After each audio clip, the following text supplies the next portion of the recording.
papangat ng tawilis. Yan, nabili natin 50 pesos yung tawilis na yan sa palengke. Wow! Yan, kamatis at saka sili, mga katiyan. Siyempre si Adji.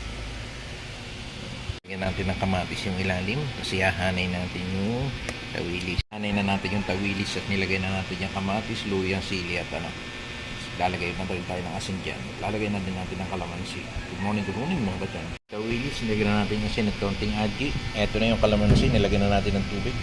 Ibubuhusan natin yung bahagya.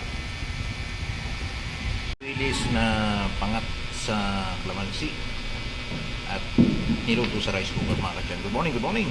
Ayan, nilagay na po natin yung kalamansi natin at antay natin pakuluin natin konting tubig ang ating pinangat na tawilis. Ang kulo sa ating pinangat na tawilis. Ano po yung pinangat natin na tawilis sa kalamansi, mga katyan. Good morning. Ano lang sa iigahin natin yan. Ano po yung pinangat natin na tawilis, mga katyan.